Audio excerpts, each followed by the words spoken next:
क्या महंगा होगा, क्या सस्ता, कैसे कमाना है, कितना और कहां खर्च करना है। वफाकी हुकूमत ने आइंदा माली साल के लिए 13 खरब से जायद का बजट तैयार कर लिया। मुलाजमीन की तनख्वाहों, अलाउंसेस और पेंशन में इजाफे का इम्कान।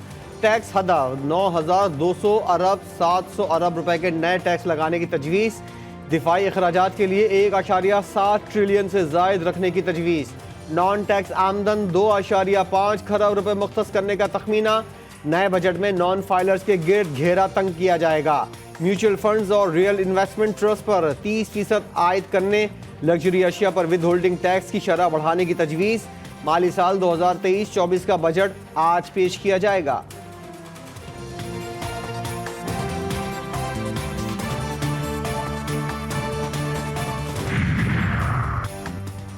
वज़ीर-ए-आज़म से वज़ीर ख़ज़ाना और माशी टीम की मुलाकात। मुल्की मईशत के इस्तेहकाम और तरक्की की कोशिशें काबिल सताइश करार। ज़राई शोबे और इंफॉर्मेशन टेक्नोलॉजी पर खतीर सरमायाकारी पर जोर। वज़ीर-ए-आज़म शहबाज शरीफ की छोटे किसानों को बिला सूद कर्जों के प्रोग्राम में तोसी। आला मयार का बीज और खुदकार ज़राई मशीनरी से लेस करने का फैसला। वज़ीर ख़ज़ाना इसहाक डार ने बजट पर वज़ीर-ए-आज़म से मुशावरत मुकम्मल कर ली। आज विफाकी काबीना से बजट की मंजूरी ली जाएगी।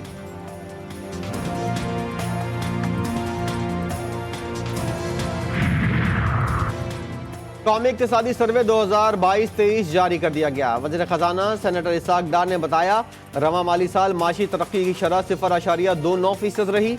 ज़राअती शोबे ने 1.55% शरह से तरक्की की।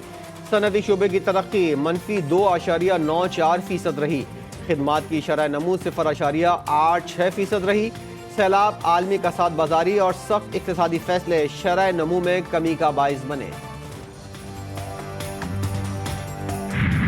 महंगाई का प्रेशर चल रहा था, वो अपवर्ड था, और जो हमारा करंट अकाउंट डेफिसिट है वो भी अभी नंबर्स भी देख लेंगे, वो आसमानों की तरफ रवा दवा था। हमारी क्रेडिबिलिटी रोड हो चुकी थी। पीटीआई के नाकिस पॉलिसियों की वजह से दुनिया की 47वीं मईशत बन गए। जुलाई से मार्च तक महंगाई की शरह 29% तक पहुँच गई। वज़ीर ख़ज़ाना इसहाक डार ने मईशत की तबाही के राज बता दिए। बोले, यूक्रेन रूस जंग और सैलाब से मईशत पर बुरे असरात पड़े। सबसे बड़ा मसला बैरूनी अकाउंट्स का है। कहा, बजट आवाम के मयार जिंदगी को बेहतर बनाने में मददगार साबित होगा।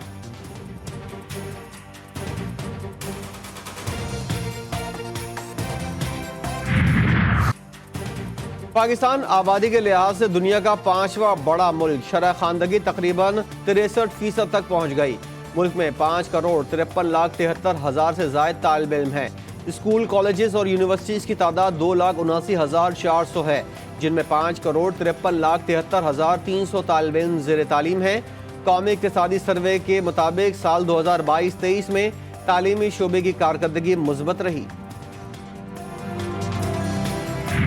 नई सियासी पार्टी इस्तेहकाम पाकिस्तान पार्टी की बुनियाद रखने आए। मेरा सिर्फ एक ही मकसद रहा है कि मुल्क की तरक्की में अपना हिस्सा डालें। जहांगीर तरीन ने नई सियासी जमात इस्तेहकाम पाकिस्तान पार्टी का ऐलान कर दिया। कहते हैं, सियासत में आने का सिर्फ एक मकसद रहा कि मुल्क की तरक्की में हिस्सा डालूं। आइंदा दिनों में ऐसे शवाहिद आ जाएंगे कि हमने किस किस्म की मेहनत की। बदकिस्मती से पीटीआई का वो मंशूर नहीं था जिस पर वो चल पड़ी थी। 9 मई के वाक़यात ने सियासत को तब्दील करके रख दिया। 9 मई के जिम्मेदारों को कैफर किरदार तक पहुँचाना होगा। अलीम खान कहते हैं, हम सब समझते हैं मसाइल का हल मुस्तहकम पाकिस्तान बनाने में है। जहांगीर तरीन की सियासी बसीरत से सब एक प्लेटफॉर्म पर इकट्ठे हैं।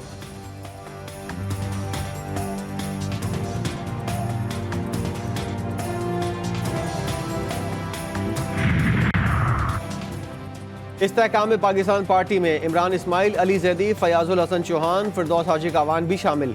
फवाद चौधरी, आमिर कियानी, महमूद मौलवी, जयप्रकाश, मुराद राज भी शरीक। नुमान लंगड़ियाल, नौरेज शकूर, रफाकत अली गिलानी भी शरीक हुए। जलील शरखपुरी, खुर्रम रोखड़ी और अजमल वजीर समेत पीटीआई को खुद हाफिज कहने वाले दीगर कई अरकान भी पार्टी का हिस्सा बन गए।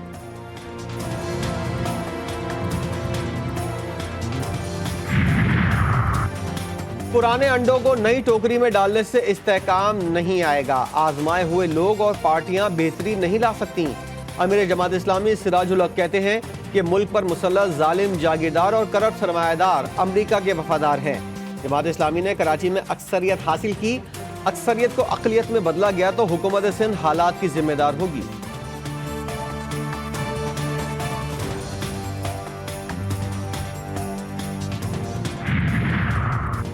तकब्बुर, जिद, अना, जाती मफादात का बुत धड़ाम से जमीन बोस हो गया। तहरीक इंसाफ के रूह निकल गई है। विफाकी वजीर इत्तलात मरियम औरंगजेब का ट्वीट, कहा पार्टी बनाने वालों के चले जाने से बस अब बुत ही बाकी रह गया है। मगरूर ने कहा था कि किसी के आने और जाने से फर्क नहीं पड़ता। चेयरमैन पीटीआई आज इबरत की जिंदा मिसाल बन चुका है।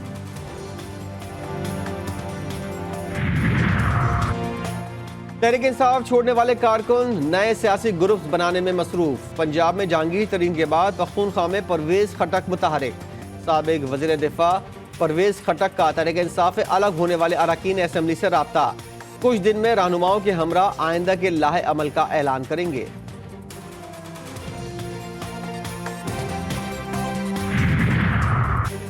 अल-कादिर ट्रस्ट केस का सुप्रीम कोर्ट को सुमोटो लेना चाहिए ताकि पाकिस्तानी अवाम का पैसा पाकिस्तानी अवाम को मिल सके। वज़ीर आज़म के मामन खुसूसी इरफान कादिर का न्यूज़ कॉन्फ्रेंस में खिताब, कहा ऑडियो लीक्स में ऐसे शवाहिद आए जिसका ताल्लुक करप्शन से है। ऑडियो लीक्स पर जजेस के खिलाफ सुप्रीम जुडिशल काउंसिल में जाने का सिग्नल।